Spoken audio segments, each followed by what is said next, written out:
Hey everybody, welcome back to the channel. I'm Dane, your host. I hope you're doing great wherever you may find yourselves, and blessings to all of you wonderful people out there. Today I'm going to talk about my favorite 40 Metallica songs of all time, ranking them of course from number 40 all the way to my very favorite of all time, number 1. So let's get started without any further ado. Coming in dead last at number 40 is from the Death Magnetic album. The title, I can't say the first word in the title of the song because it's forbidden on YouTube, but I'll say this: the song is called Something in Redemption, or another way to say it is that the first word in the song title rhymes with Louis lied. So Louis lied in Redemption. Got a kick-ass riff in the intro, a cool little bass fill that follows. It's really great. This is my favorite song from the band in the post Black Album / Garage Incorporated era. Got a nice long intro here. I think this is a great song to have in their catalog. For the band and as a fan, of course. At the 3-minute 47 mark, you get them switching gears for the instrumental part, which is the softer part, as they're wont to do, going back to especially their first 4 albums. They're thereabouts. It's a return to form. It's why it's in this list. This was a big part of their band, doing that middle section that slows things down, that light and shade. Think Master of Puppets, Brett Fan, you name it, right? Got a nice melody as it builds back up. Solo at the 6-minute 30-second mark is wonderful. Cool riff, different riff that comes in after that, which is wonderful. Then you get the return to the motif, which is not quite exactly the same from where it started in the song, and then it fades out. This is just a wonderful song. I love it. So Louis lied in Redemption. Next, from the debut, number 39, Anesthesia / Pulling Teeth. Bass player Cliff, of course, here doing his signature sound with his probably a bass. If I remember, his setup was a bass muff pie attached to a wah pedal and some other effects pedal that has like a what you would call today a metal zone or metal muff type pedal. So in that signature sound we also hear in For Whom the Bell Tolls. Great fuzz from him. With or without the wah comes in at times, of course, and this is, of course, the intro to Whiplash because the 2 songs are connected. That's how I think of it. So I don't have much to say about the song except that it's phenomenal. It's a great instrumental from Cliff, mostly Cliff, right? So yeah, if not all Cliff. So yeah, great song, Anesthesia Pulling Teeth, 39 from the debut. 38 also from the debut is Jump in the Fire. This is a song that lyrically I'm not quite fond of, but overall the music is splendiferous. I think James said at some point that they were never going to do a song that has the devil in it ever again, but they do Merciful Fate, the run on the Garage Incorporated. So, well, that's a cover song, but nonetheless, this is a catchy metal song. It's rough and raw. Go figure. It's from the Kill 'Em All album, of course. But the best part of the song and why it's here on this list is because the solo is just fabulous from Kirk. It's blistering. He seems to have different gears, a la Michael Schenkner, and it's just so effing heavy. It's just a great song. So, the guitar solo is just so effing heavy. And so that's what makes the song so wonderful. So 38, Jump in the Fire. 37, Crash Course in Brain Surgery, a Budgie song. Great cover for the boys to pick. Great bass from Jason Newsted here. This is the best part of the song. That is the bass in the song. I love the whole song, but the bass is what really makes the song for me. It's fun, it's memorable, and James' vocals are fun and delightful as well. Great song, 37. I'm so glad they did this cover. Crash Course in Brain Surgery, 37. 36, Killing Joke cover, The Weight. Got that iconic intro with the feedback fuzz. James's voice and his phrasing is perfect in a fun and non-thrash metal way. How he sings and repeats things is great. Trying to see, what is this word here? Oh, the way he sings the title, The Weight, that repetition is stellar with that echo is fabulous. This is one of their best covers, I think. Talk about making a song your own. And it's, of course, a song about distorted youth, as he sings in the song at some point. Number 35, also a cover, is Helpless. The riff is just amazing, why it makes this list. Right? Anyway, the lyrics are great as well. It's a sing-along heavy metal song. Got to see the flash of light lyrics, etc. The solo, of course, is stellar. Though the riff I prefer more than the solo, if you can believe that. It's all about the riff for me in this song, although I do like the solo as well. James' vocals are superb. His delivery is great. Overall, a great heavy song. And Jason's bass here is great too. That little run he has, or the little fill, or multiple fills at a time. Boom, boom, boom, boom, boom, boom, boom. Right? Just great. 35, Helpless. Number 34, Blitzkrieg, another cover song.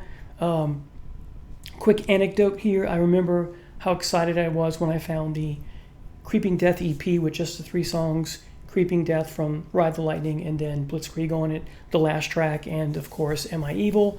Played the death out of that thing. I wish I had it still. The album art is wonderful. So fell in love with these 3 songs right away. This is my least favorite song on the EP, but still a marvelous song. I think it's short and sweet.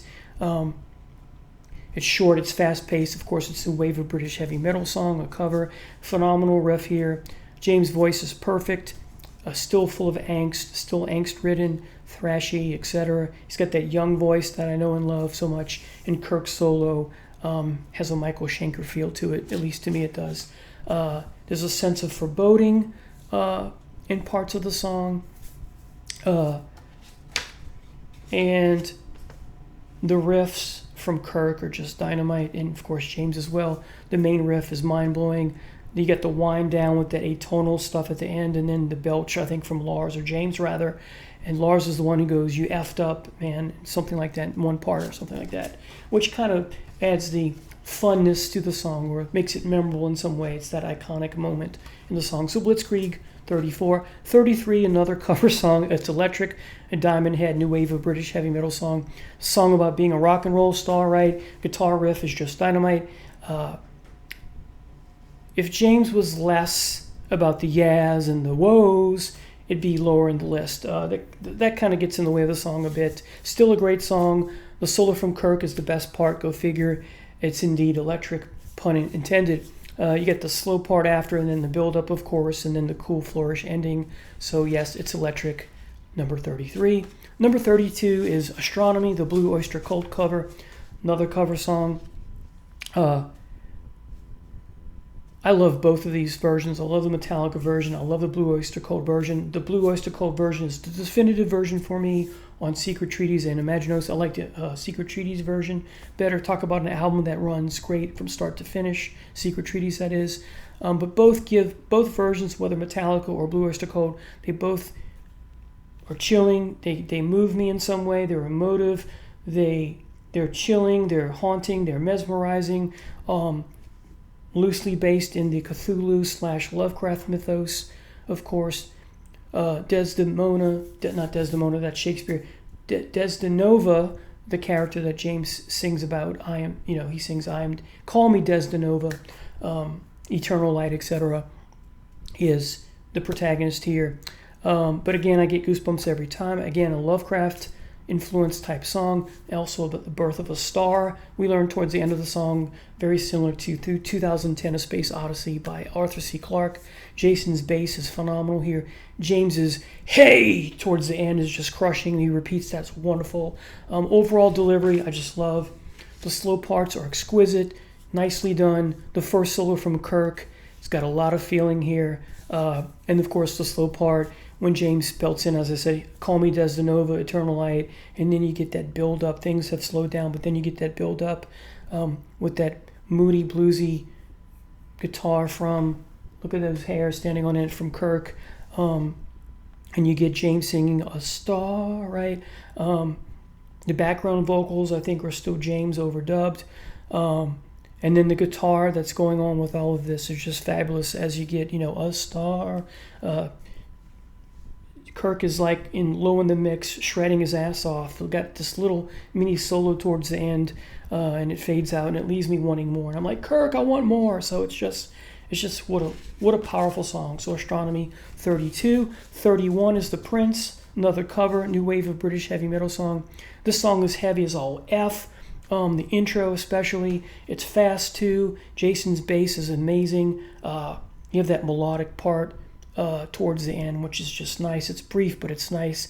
I I remember chasing down this 45 along with the Brett Fan 45 as a teenager. Let's see, 1988, so no, 20 years old. So chasing down these 245s, had to have these. So because you couldn't get them anywhere else until Garage Incorporated came out. So 31, The Prince, great song. Number 30, The Shortest Straw from And Justice for All. Almost an epic track at 6 minutes and 36 seconds. A lot of that on this album. It's a double album on vinyl. You have the stop, start stuff going on at the beginning. Very Rush-like intro. We all know that Kirk Hammett, well, for Metallica fans, we all know from Beyond the Lighted Stage that Kirk Hammett's a huge Rush fan, and perhaps that's what inspired much of the stuff on Master of Puppets. And here, the stop, start here. Like I said, nearly an epic track. It's not a fast song all the way through, but it is a good song.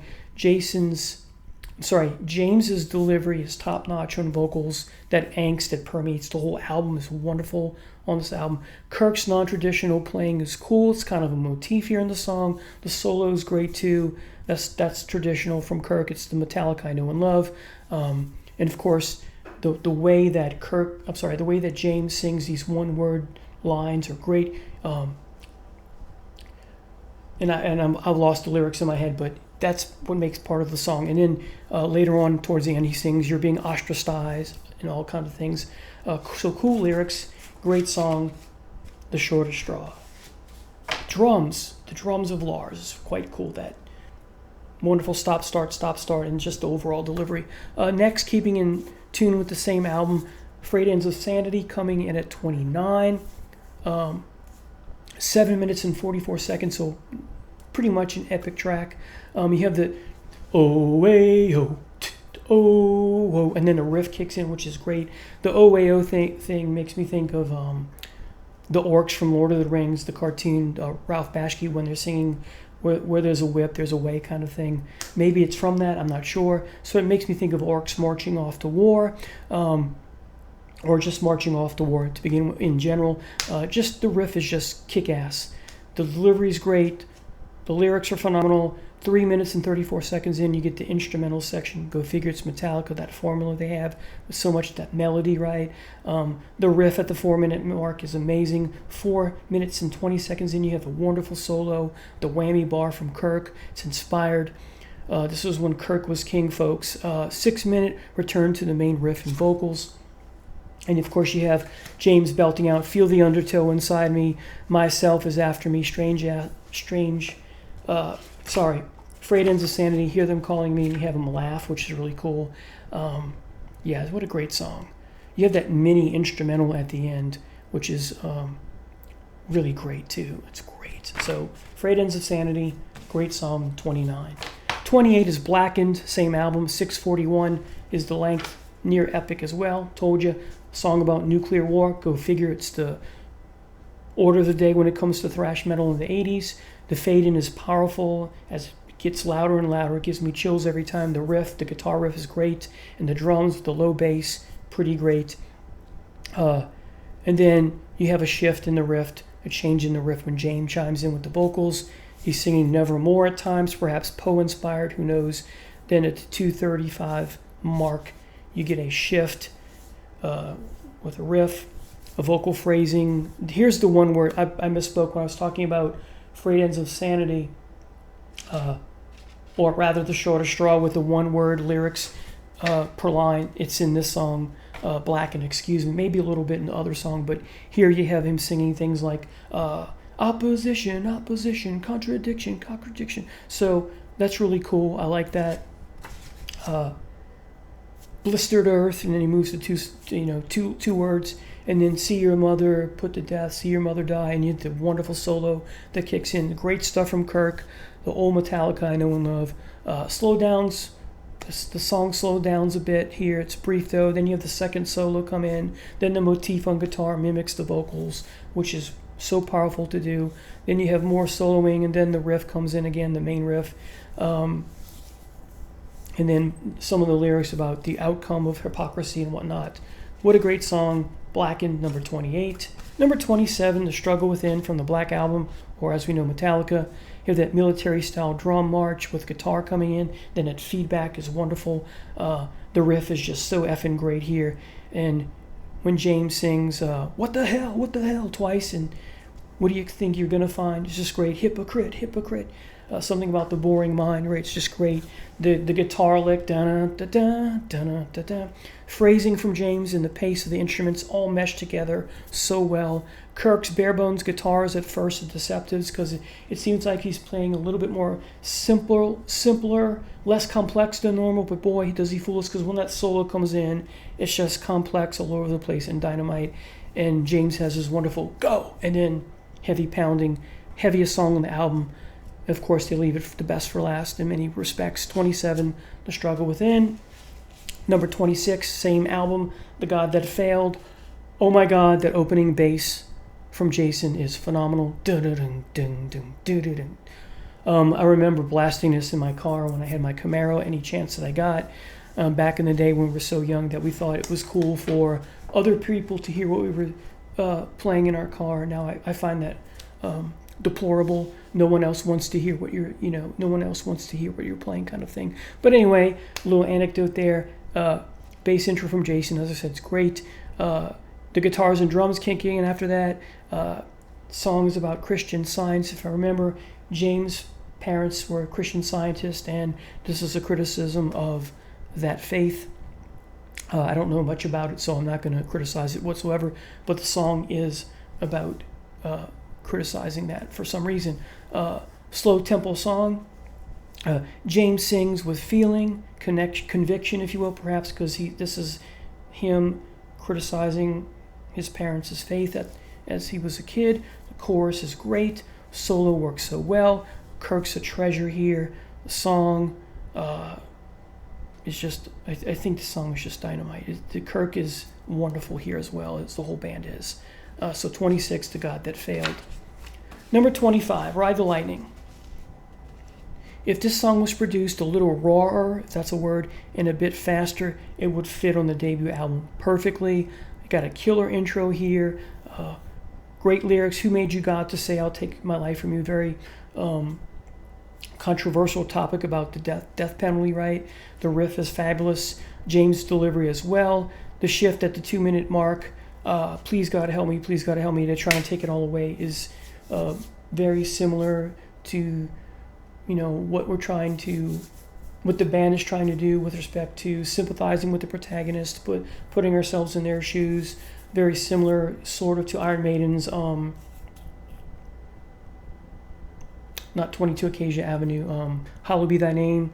The solo is chilling and meshes well with the mood and the theme of the lyrics. So 25, Ride the Lightning. For the songs The God That Failed and Ride the Lightning, for me it's about the music than it is the lyrics, because I'm not going to take sides and agree or disagree. It's just about the music for these. So anyway, 24, For Whom the Bell Tolls. You have this bell reminiscent of AC/DC, though it's not the same. Burton's fuzz, big muff, metal muff tone is back here in the song, of course. This is when we think of that tone that Cliff has, this is the quintessential one many of us think of, if not most of us. The riff comes in and has this crawl feel to it. Then you get the second riff that is just mind-blowing. The song has 3 riffs, folks. It's just, all of them are mind-blowing. The first riff is engrossing and captivating, and then the second comes in. If you thought the first one was mind-blowing, this one's even more mind-blowing. And then later on the song, the third riff comes in with the vocals. You get the third riff and then some more vocals, and the third riff is perhaps my favorite. I won't try to mimic it, but boy, song with 3 different riffs is just so compelling, very orchestrated. Lars's drums are some of his best work here, and perhaps James's voice at his best here. If we just talk about his vocals, just, I think, so superb here. And you have that haunting ending with the bell returning. This is a phenomenal song, folks. For Whom the Bell Tolls, number 24. Number 23, Dyer's Eve. Similar to The Struggle Within because it's at the end of the album, and it's the heaviest, perhaps, song on the album, perhaps, or the fastest, I should say. So similar in that vein. Closing the album with that fast thrash or near fast pace or near thrash piece. Let me repeat that. So closing the album with what seems to be the fastest near pure thrash metal song on the album. It's shorter than a lot of what else is on the album.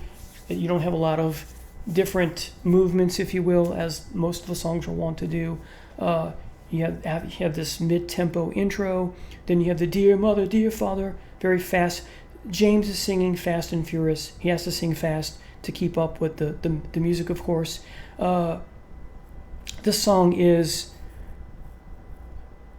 has the hybrid. This is a hybrid song in the sense that it's got all of the components of the And Justice for All tone and what have you, with the exception of not being an epic track with different movements, combined with the punch and furiousness of what we see on Kill 'Em All. So if this was produced different, it could fit quite well on Kill 'Em All as well. 23, Dyer's Eve. 22, Damage Incorporated.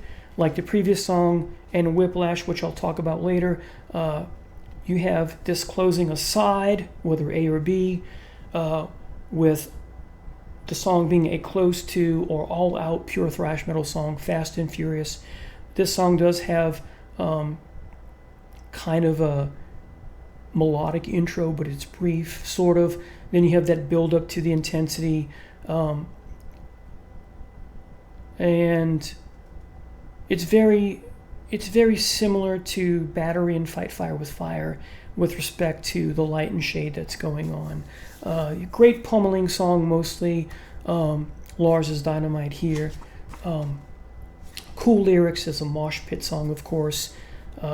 You have Shakespearean type theme with the blood will follow blood from Macbeth, although not an exact quote. Macbeth says blood will have blood. But it's the same message. Kirk and James are great on guitar here. Cool lyrics, as I said. And the solo, the guitar solo with Lars bashing away at the same time is just phenomenal. Dun dun dun dun dun. Whiplash. Sorry, it's like Whiplash. See, the song so much reminds me of Whiplash. And I just imitated Whiplash when I shouldn't. So, but yes, Damage Incorporated, 22. Fight Fire with Fire, number 21. The intro parallels sound suspiciously a lot like Dio's Last in Line. Very similar, if not the same. Oh well, still love it. Foreshadows Battery in so many ways because of the acoustic. Then it gets heavy with the heavy guitar imitating what the acoustic guitar just did. It's just on a different guitar, different type of guitar, electric I mean. James's phrasing is amazing. Kirk and James' riffs are phenomenal. Lars's pummeling is amazing as well. Cliff's pummeling bass is great. This song makes me think of Pantera, as if somehow the song is foreshadowing Pantera post Cowboys from Hell, or right around that era, perhaps the next album in some way. I'm not sure why, but it makes me think of that. Another song about apocalypse, nuclear war. Okay, mosh pit type song, pure thrash through and through, except for the intro. Solo is just dynamite. So 21, Fight Fire with Fire. 20, Merciful Fate, the medley on Garage Incorporated. That intro riff with drums is great. Lars's drums are some of his best. This is why it's in the top 20. This is number 20, of course. You have part 1, which is Satan's Fall. Perhaps my least favorite part of the song, but I do like how it introduces the song. It's very good. But it's very good, though it's my least favorite part of the song, perhaps. But it's a great setup to the whole song. And then you get Curse of the Pharaohs, the part 2. So you have Don't Touch, Never Ever Steal Unless You're In For The Kill. The solo here is badass. It just kicks butt. All the different changes and tempo changes and changes in... it's very orchestrated with the arrangements. Time signature changes are great. Different riffs is what makes this song. So what makes the song so wonderful is it's first of all a medley, and yet they connect. Metallica is genius in getting these songs to all connect and feel like they're part of one song, really, like it's a suite, and that's what it is, really. It's more of a suite than a medley. You don't have each song in its entirety, but it so works. So that's why it's one of the reasons why it's here.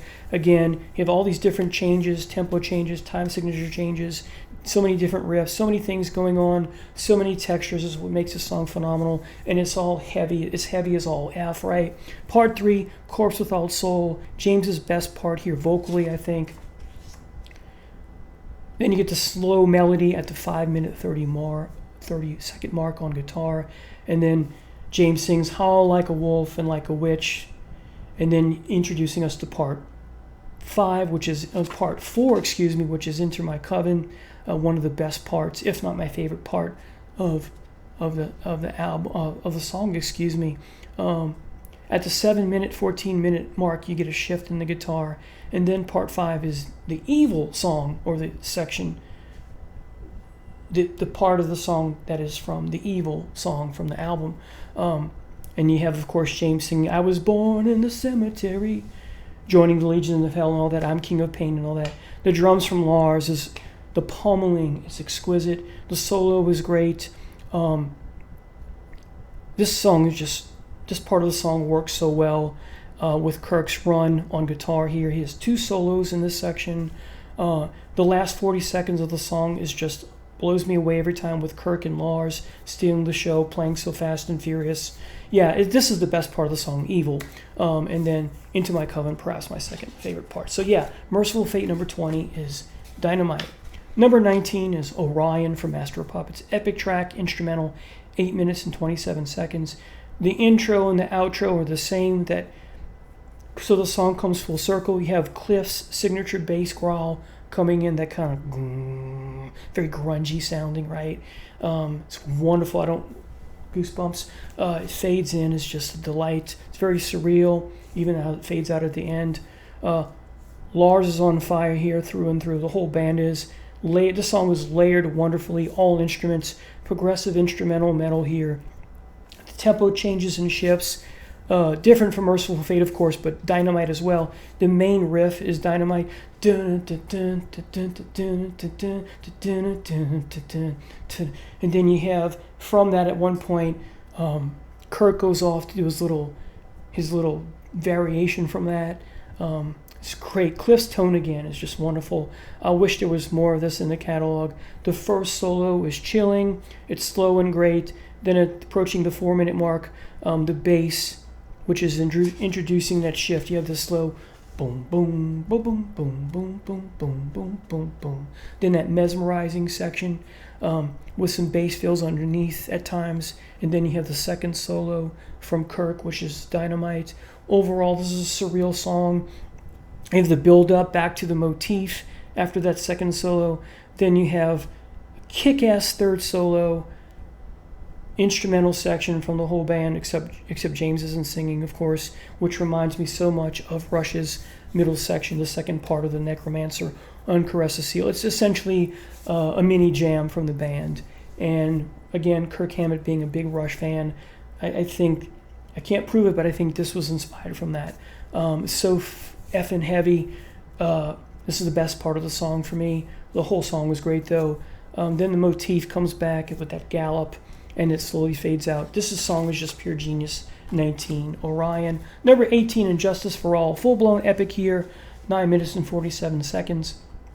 Cool slow guitar intro, then crushing instruments come in. Does to and fro between the two. There's this ping-ponging between the cool slow guitar from the intro and the crushing pummeling instruments. Then you have that stop, start, stop, start. That's part and parcel of this album. Again, perhaps more Rush influence. Lars's drum motif, that boom, boom, boom, da-da-dum, da-da-dum, boom, ba-dum, dum, da-da-dum, da-da-dum, right? It has a Arabian feel to it with the drums and the guitar at this part, trying to mimic that. I think it's great. I saw them live twice. I saw them at the University of New Orleans for the Justice Tour. I missed that t-shirt that I used to have. And then I saw them a couple months later at the Mississippi Gulf Coast Coliseum. They did the exact same set list. And of course, the highlight when they played this live is the statue that they built up falling apart to mimic and echo the criticism of the failed justice system in this country at the time, in their opinion. So it was wonderful to see that. It was so inspiring. It's still with me today. It's just amazing that they did that. There's just wonderful twin guitar goodness from James and Kirk here. Great lyrics as well. James's angst is palpable here. I can't believe the price you pay, and then later on, I can't believe the price we pay. Nothing can save us, blah, blah, blah. Justice is gone, justice is, right? Thematically rich song. Parallels in many ways Operation Mindcrime from Queensryche. Both albums coming out in 88. Coincidence. At the 5-minute mark, Kirk's solo really gets going. 5.5 minutes in, he goes to town on his guitar. It's great. Prog metal at its finest. The instrumental section with that melody, and then of course that's all towards building up to get heavier, that light and shade. Money tips her scales again, James sings, and then the chorus, the ultimate in vanity, and you have of course the great ending with the winding down, the winding up, depending on your musical point of view, and that's of course the statue collapsing section, which is just so cathartic and surreal. It's great. And Justice for All, the title track, number 18. Number 17, Back to Ride the Lightning with Fade to Black. Downer of a song lyrically, yet it's here at 17 because the music is so compelling and chilling. It's very similar in content, lyrically and thematically, to Judas Priest's Beyond the Realm of Death. Story-wise, this is perhaps the most emotionally driven song by the band for me personally. Nothing else matters but this song. And they say that heavy metal music can't be high art. I think this is an exception, or it can be an exception, because the tragedy of the protagonist here, ending things, and tragedy, of course, is an example of high art. This is, to me, high art from the band. And this is where I learned, and so many of us learned, that James, can sing beautifully. The music is beautiful as well. I want more of this from the band. The acoustic that we get at the beginning in the mix at the beginning of the song is wonderful. And then when the heavy riff comes in, when that picks up, is masterfully done. It's still beautiful despite being heavy. It's a light and shade song, of course. And of course, when James sings, Now He's Gone, meaning himself, or the protagonist he's playing rather, the new riff comes in. You have that slow gallop. I think that's the Mustaine part of the song. Da da da da da da da da da da. That's beautiful. And then of course you have Now I Will Say Goodbye, and then the new riff comes in with a solo. Oh, I lose it every time just talking about it. Da na na na na na na na na, and then Kurt goes off of that with his little sidebar, if you will, on top of that or underneath it. Oh, it's sad, it's beautiful, it's heavy, all at the same effing time. Top 10 guitar solos of all time. Shift gears at the 6 and 15 minute mark, where he just starts shredding his ass off. It's beautiful though. I love this song, Fade to Black. Brings me to tears almost every time. Nearly to tears, but not tears. And of course, you have at the end, you have the song slowly fading out, and Kirk is still shredding his ass off as it fades out. It's just wonderful. It's beautiful. 16, Hit the Lights. Crushing song, pummeling song. The drums fade in, of course, with a guitar. That pick across the strings, I guess. Kick-ass riff comes in. And then you got all the instruments just going to town. This is a blistering song. James singing his ass off, heavy as all you know what. No Life Till Leather, the demo, there's the lyrics from that. Right, it's raw, it's heavy, it's fun, it's a headbanging song. It's a sing-along heavy metal song. I want to sing along every time I hear this. James' voice, perhaps definitely one of his best. And the solo is more of a fill, the first solo, but it's brief, but it's great nonetheless.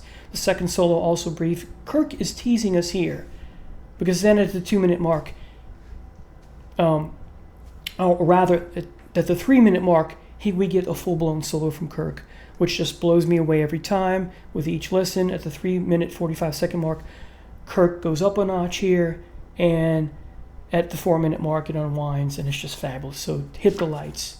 Number 16. I often tease my students.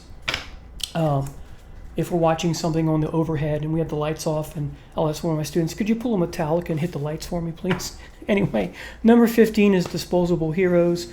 Right out of the gate, the band is killing it with the bass, the guitar, and the drums. The intro is dynamite. You have the main intro riff come in. It's so cool. Cliff's bass is perfect in the mix, I think. Then you get the fast part. It's brief but different. Then it slows down and James' voice comes in.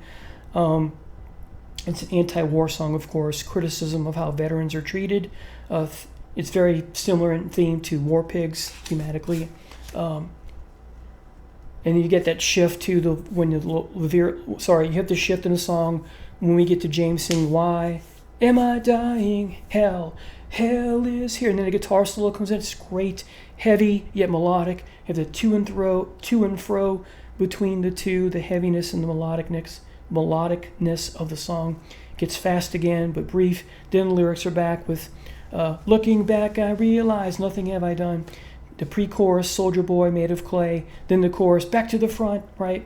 The guitar here is compelling, impending doom to come. It speeds up, it repeats, then it slows and speeds up again. And then the song ends. A nice way to end the song. Disposable Heroes, it's an epic track pretty much. Forget the time, I didn't write it down. Next, 14 is Whiplash. You have that opening intro, which is a little, not quirky, but odd.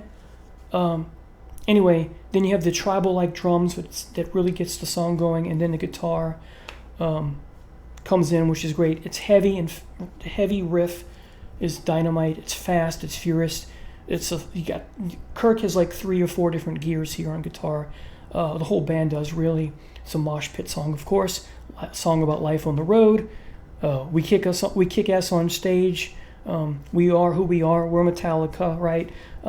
Acting like a maniac, boom, boom, boom, boom, whiplash, da da da, right? Just great guitar solo. It's very Motorhead-like.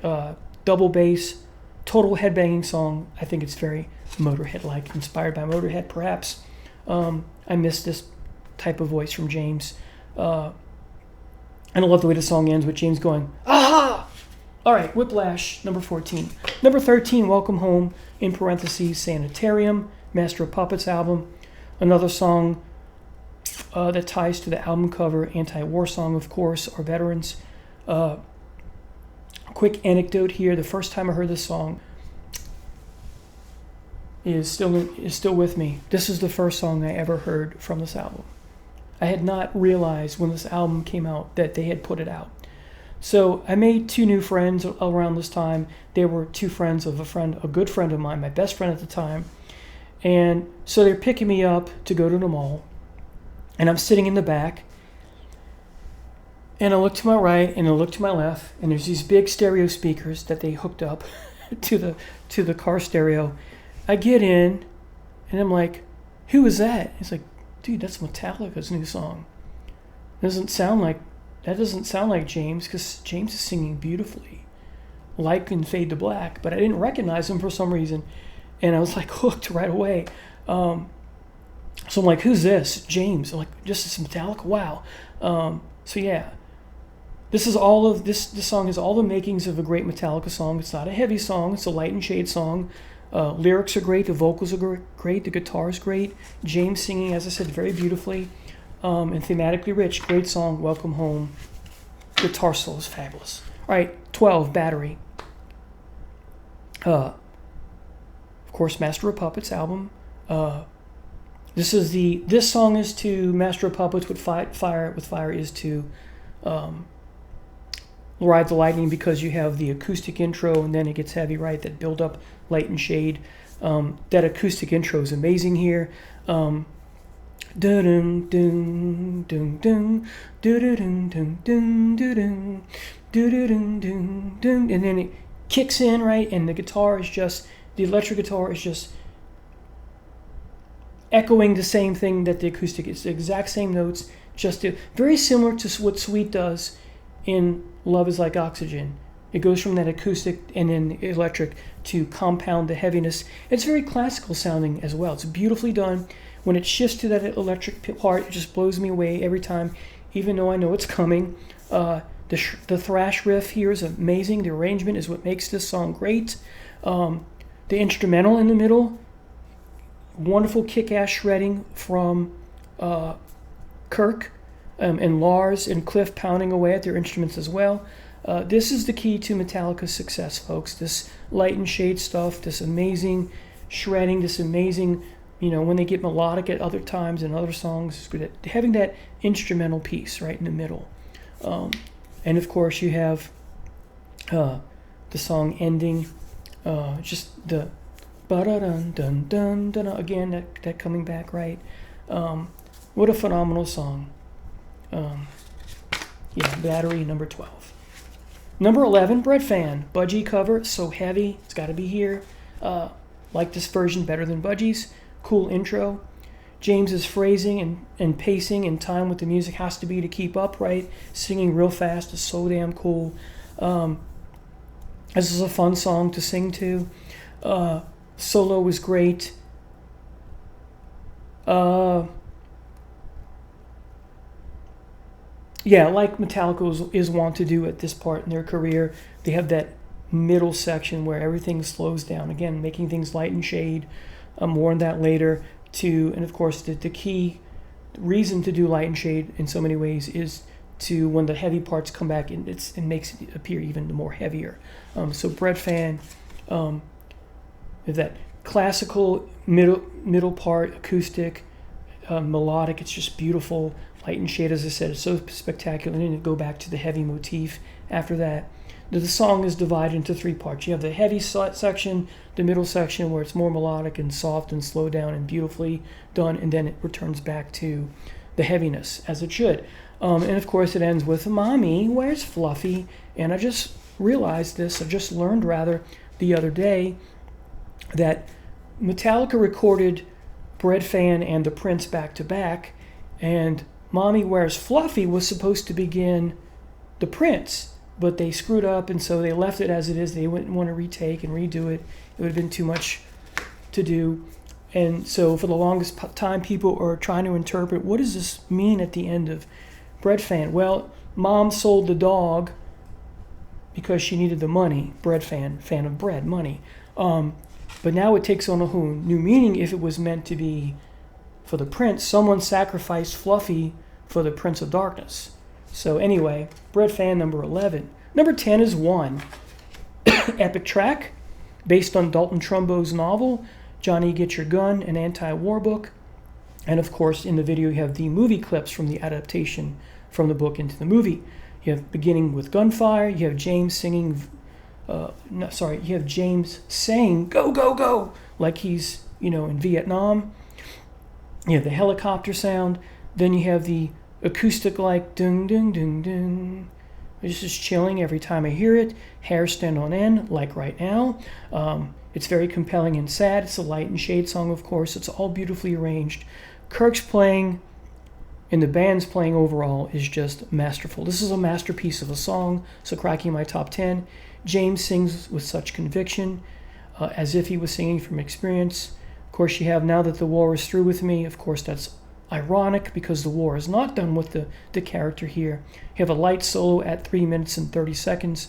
Classical feel to it. The vocals, a great instrumental approaching the 4-minute mark, which is in the intro to the centerpiece of the song. Compelling soundtrack-like piece and that pseudo-military-like drum beat.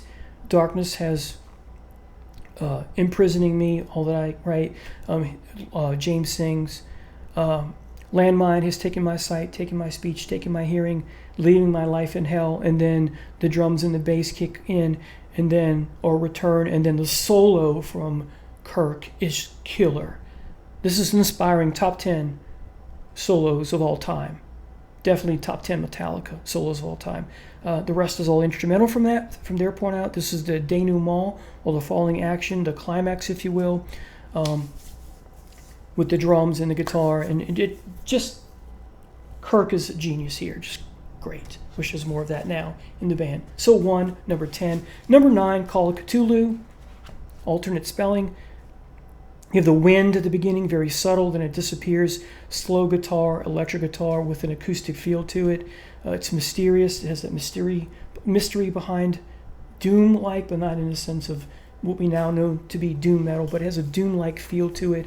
After all, it is Lovecraft, or the impending doom and threat of the Cthulhu god to rise up out of the waters, right? At the 1 minute 27 mark, heavy guitar picks up Cliff's bass tone with the wahs, or just in the swirls that he does is wonderfully done.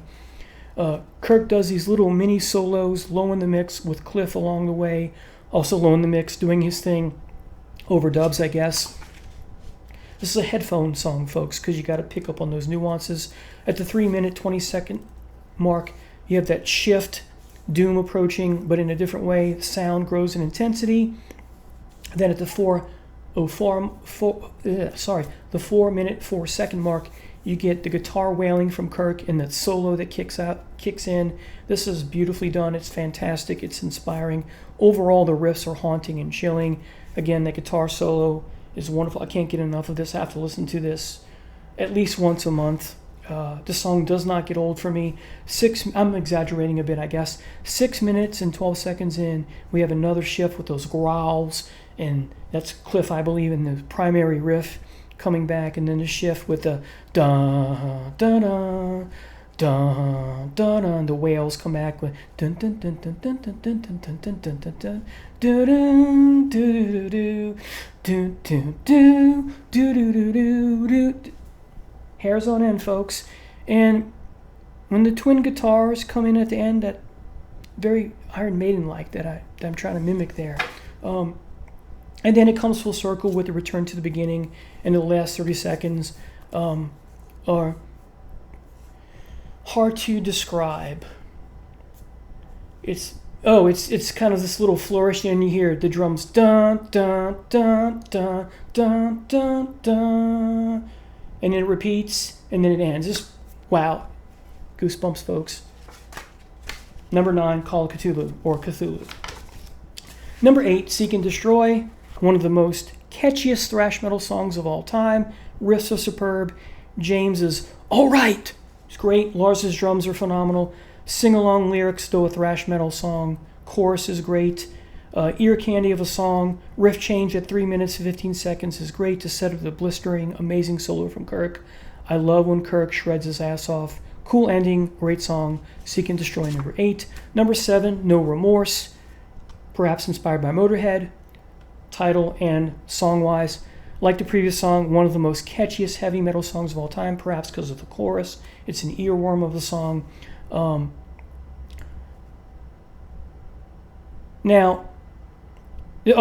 got a headbanging intro. Sorry, my handwriting. Then blistering shredding from Kirk right off the bat, pretty much. Then the second main riff comes in to go with the upcoming chorus sing-along section, right? 3 minutes and 20 seconds solo.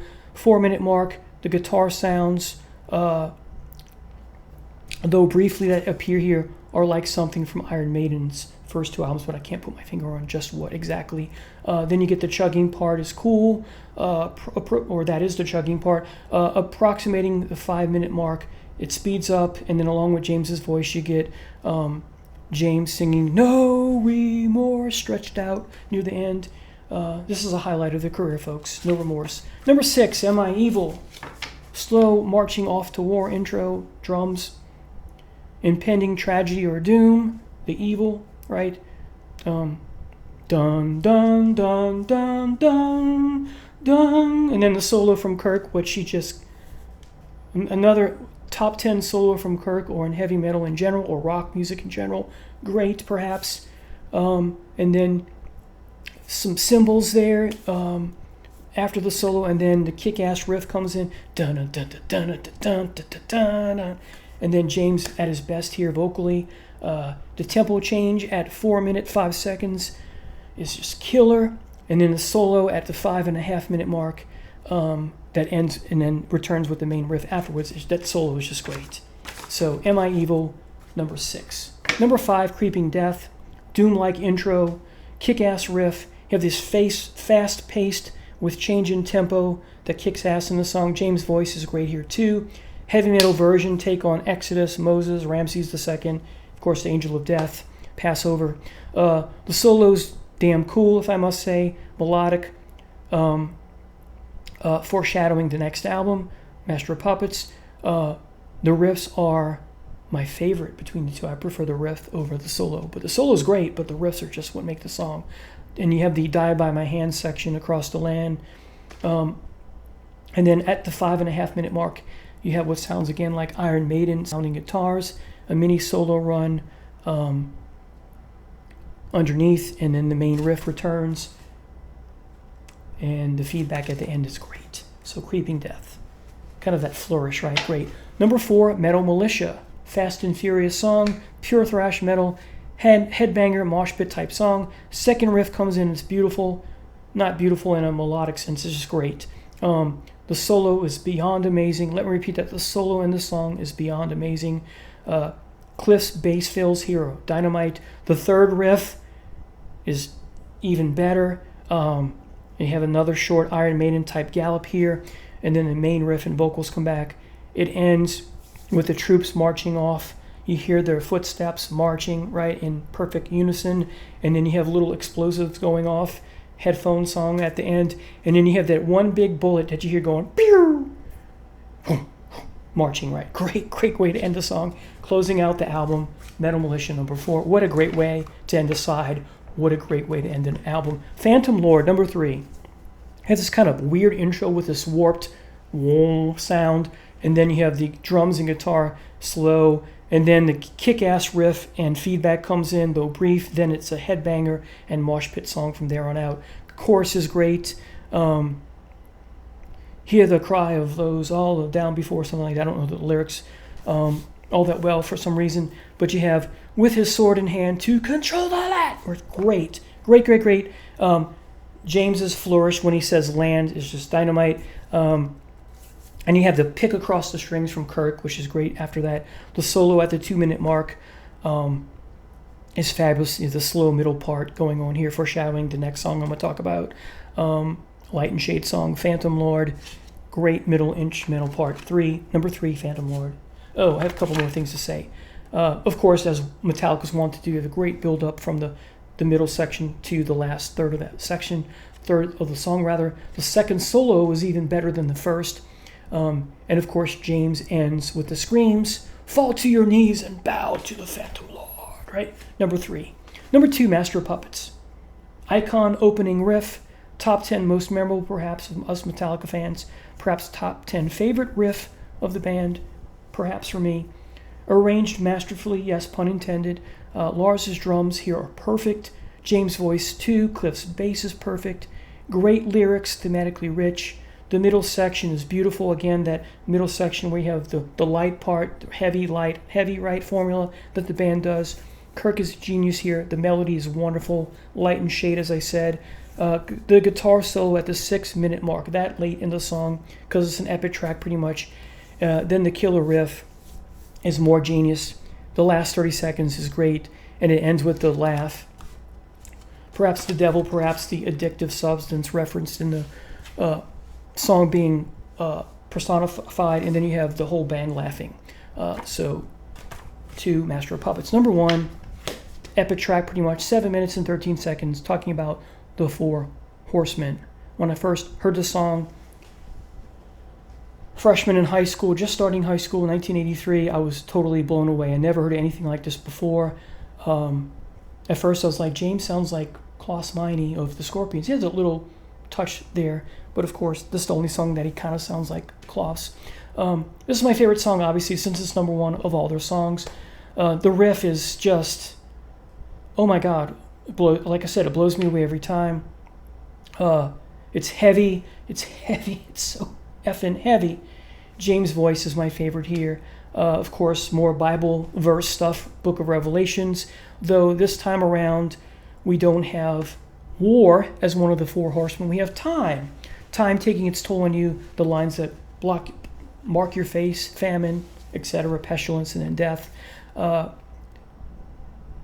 You have a shift later on in the song, about the 2-minute mark, I believe, 2:07, and you had the main riff that comes after that. Then you have a slowed middle section, go figure. And then my favorite guitar solo from Kirk of all time. He just shreds his ass off here, folks. And the 5:11 mark, You have the drums and the cymbals, right, coming in. That it's very brief. That dum dum dum dum dum kind of thing going on, and I'm not sure, but it sounds like what Lars is doing is that when he's playing the drums and he hits the cymbals, then he holds the cymbal for a minute, and then he goes back. It's very brief, but you can catch it if you pay attention. Very brief if you pay attention carefully. The last couple minutes of the song are fabulous. Then you get that you have the second solo at the 6:28 mark. So 6.5 minutes in, you get a second solo where Kirk is just shredding his ass off. And of course, you have that riff to end with a flourish and that cymbal crash at the end to end the song. This is just a dynamite song. I love hearing the guitar solos. I love hearing the riffs. My favorite heavy metal riff of all time is here. That's right, my favorite heavy metal riff of all time is in this song, partly written by Dave Mustaine. When I was talking about the 5 minute and 11 mark section of the song, it was a little obscure, but overall what we have here is just some dynamite music here. And again, if you catch what Lars is doing with the drums, it's brief, it's just amazing. And then again, that solo at the 6.5 minute mark is just dynamite. And